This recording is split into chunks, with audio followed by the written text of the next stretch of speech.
Alright, what's going on, big dog? So for any of you who have watched any of my recent videos or have come and tuned in to any of my recent streams over the last few months, you have noticed that I've been playing a ton of Diablo 4. I've been a huge Diablo fan all the way back since Diablo 2. It was a little bit before my time, but when I was officially able to play on a PC back when I was younger, I was hyped, to say the least, to play Diablo 2. Diablo 3, although it got a lot of criticism, to me is still one of my favorite games. Super fun, super action-packed, super gritty. I just love this franchise. And Diablo 4 has come out to some controversial views. Either people seem to absolutely adore this game or absolutely despise it. And I decided I'd throw my hat in that ring and give my own review on the game after playing almost 100 hours. I'm about 98 at the recording of this video, but let's go ahead and get started. So I got a list of pros and cons here. I'm just going to go down the list, starting with the pros. So let's kick it off with the game design.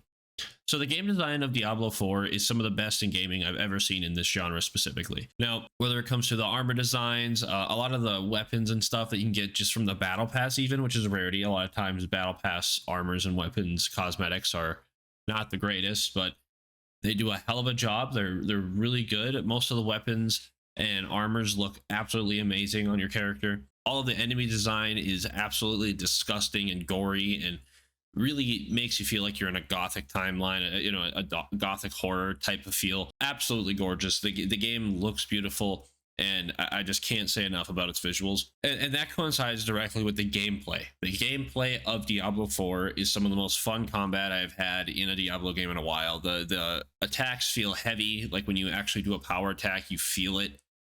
I know that's a weird thing to say, but I don't know a better way to describe it. You just feel that hit, you feel that ability work. It's wonderful. I've played on a couple different classes now, and it all feels just as good. There's quite a bit of disparity in the way that you want to make your classes as well. There's all sorts of different ways to play around with the combat tree and figure out what style works for you. There aren't as many abilities that you can use as previous installments, but the ones that you are able to use do feel impactful and actually have a very good, fun game loop. Games like League of Legends have shown that if you have, you know, only access to 4 abilities even, as long as they're good and impactful and, you know, get your mission accomplished basically at the end of the day, people will come back and play time and time again. And I think Diablo 4 does a phenomenal job. I know that was kind of a knock on the game, was the whole not having more than the 5 abilities, 6 total, I guess, counting your auto attack. But to me, all the abilities feel really good. The ability to just constantly be able to change the way your class operates and the way you want to play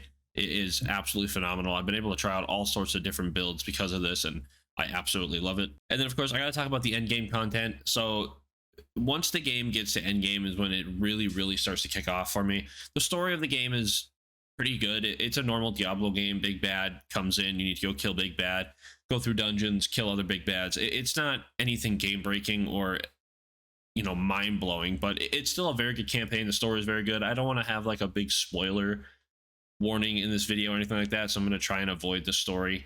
I know some people do enjoy the stories of Diablo, but obviously I think the grind aspect of Diablo, all the endgame content, the seasons and everything like that are what most people are looking for, so I'm kind of looking more at the game from that aspect. But the endgame content is phenomenal. The bosses are actually really challenging.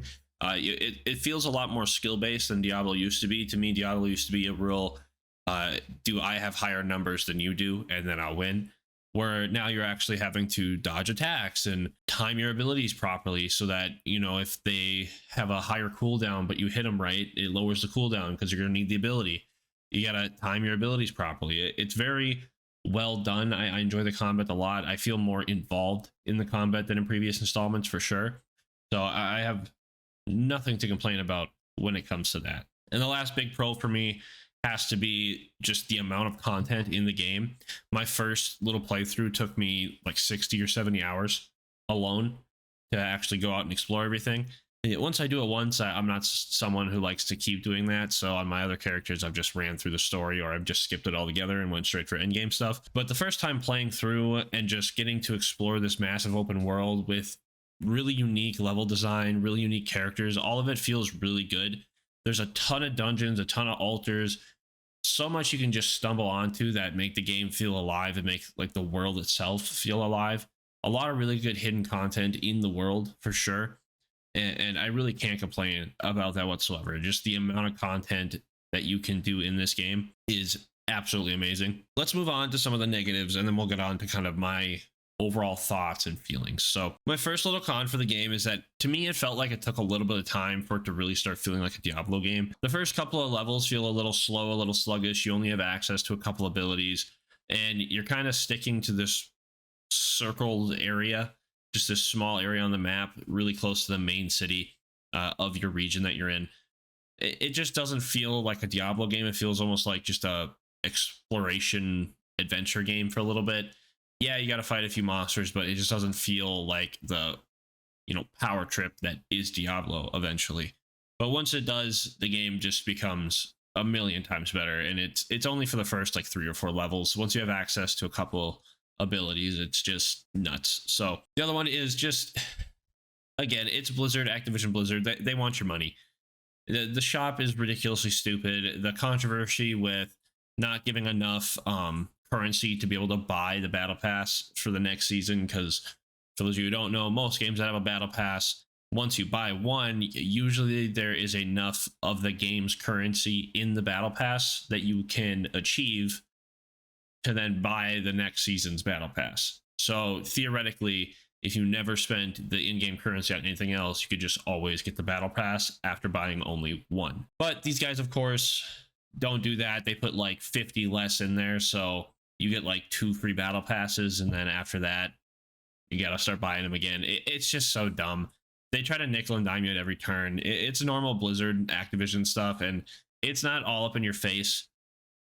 It really isn't. It was at the start of the game. They fixed it out pretty quick because obviously people complained, but I just hate the amount of scummy things that seem to come out of Activision Blizzard around this game, so I just had to put it on the list. The next one is just kind of the early game grind. The game, again, really expands in the end game. Not that the beginning parts of the game, you know, level 1 through 50, aren't fun and can't be interesting. It's just that the game seems to really shine, again, at the end game content where you're grinding dungeons and doing all sorts of crazy boss fights and, you know, the real fun stuff that people want to be involved in. So the early game, along with the early start, can feel a little grindy at times if you're just going around trying to complete little side quests that really don't feel like they have any impact. Most side quests are pretty good. They have a little story to them and they're chill, but there are a couple that are just a little like bleh. But yeah, just the early game grind can get a little tedious at times, but it's nothing that I think would turn anyone away from the game. But I just kind of want to put it on the list for anybody who is worried about that. And the last little con I have for it here is something I touched on the pros as well, which is the content. There is a ton of content, right? There is a lot of content in the game, which is great. A lot of it is very good. A lot of it is just good, but there is a little bit of it that is bad as well. There's some of it that just seems unnecessary. It seems like they went for the quantity over quality in some of the dungeons and some of the like secret passageways and junk like that. It just seems like they just wanted to throw in as many as possible. And don't get me wrong, some of them are great. Some of them are really good.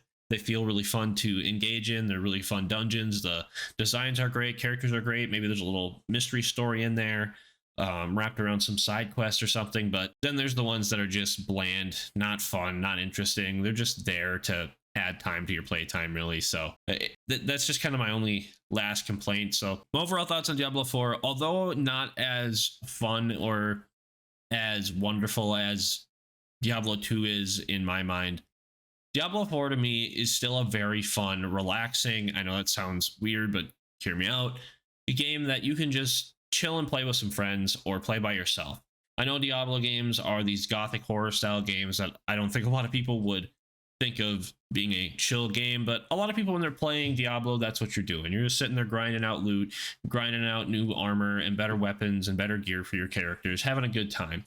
These games are meant to waste your time. They're meant to just be this dumb action power trip. That is what they are. And I think Diablo 4 does a wonderful job at that. I think a little bit early on, it can get a little over the top, but once you turn up the difficulty a little bit and you start learning the aspects of the game, there does become quite a bit of a challenge to it, especially later when you're genuinely having to dodge abilities and genuinely having to time your abilities and your combos in order to survive, because you will get hit, you will get hard, and you're going to be like, holy crap, this game ain't screwing around anymore. So the game overall to me is just super fun. I love picking it up. I love playing it. It does have its cons, and I think any normal person in the community understands that this game does have its cons. Like I said, there's a little bit of that quantity over quality right now. The money aspect, again, is something that's a company aspect. It's not really a game feature that sucks, but that is definitely scummy. And then, of course, just a lot of people complain about the early game grind, so that's why I had it in on the cons. Overall, I would give the game a solid like 7.5 out of 10, 8 out of 10 on a good day, I guess. It's a game to me that feels like Diablo, but at the same time doesn't. It feels like a traditional Diablo, just dungeon crawler, you know, looter, beat 'em up, just fun nonsense game. But at the same time, it just feels like a brand new title. I really don't know how else to describe it.